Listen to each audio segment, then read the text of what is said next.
Hotman Paris beberkan 3 kemungkinan di balik pengakuan Iklima Kim.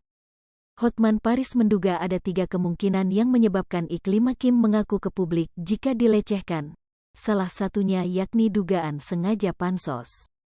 Hotman Paris kembali meluapkan kekesalannya pada Iklima Kim. Ia pun membongkar sederet tabiat buruk mantan asprinya itu ke publik. Tak menampik, Hotman Paris awalnya memang menjalin hubungan spesial dengan Iklima Kim. Namun asmara mereka tak bertahan lama. Hotman mulai merasa tak nyaman dengan sikap Iklima Kim padanya. Karena saya sudah mulai ada perasaan kurang sreg, tetap saya tidak langsung putusin, pelan-pelan masih saya ajak syuting. Bebernya, dilansir Tribun Style dari YouTube Trans TV Official pada Kamis, tanggal 19 Mei tahun 2022. Tiba-tiba awal April dia berkecoh di stasiun TV, katanya dia dilecehkan Hotman karena Hotman meminta dia berpakaian seksi untuk syuting, tambah Hotman Paris. Dari situ saja nggak masuk akal, tanpa saya larang aja, televisi pasti larang kan, jelasnya. Hotman menduga ada beberapa kemungkinan mengapa isu ini berkembang begitu heboh seperti sekarang ini. Karena ocehannya itu tidak mempan, tiap ditanya di televisi kamu dilecehin apa, dia tidak bisa jawab, mulailah masuk musuh-musuhku. Tuduhan yang semula hanya berpakaian seksi, berkembanglah tiba-tiba di pertengahan April seolah-olah dilecehkan di dalam mobil, itu pun nggak dijelaskan dilecehkan apa, ucap pengacara kondang tanah air itu. Hotman Paris berpikir ada 3 penyebab Iklima Kim mengaku dilecehkan, salah satu dugaannya yakni adanya pihak yang sengaja menunggangi. Pasalnya, pengacara Iklima Kim sekarang ini diakui Hotman Paris sebagai salah satu musuhnya.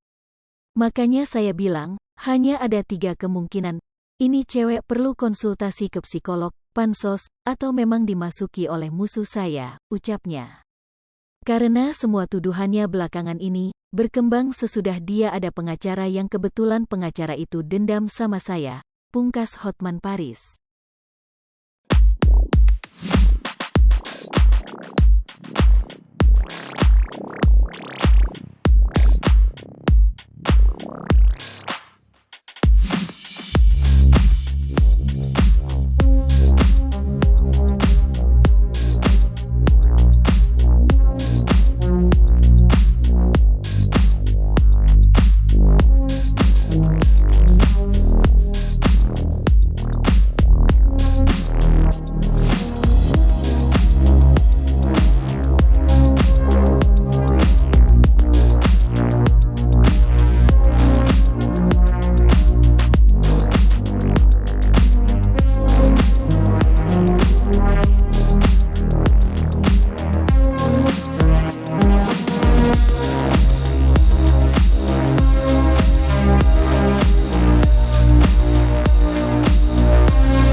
Hai pemirsa Sri Popo TV, jangan lupa komen, like, dan subscribe, serta tonton terus berita-berita terupdate lainnya ya.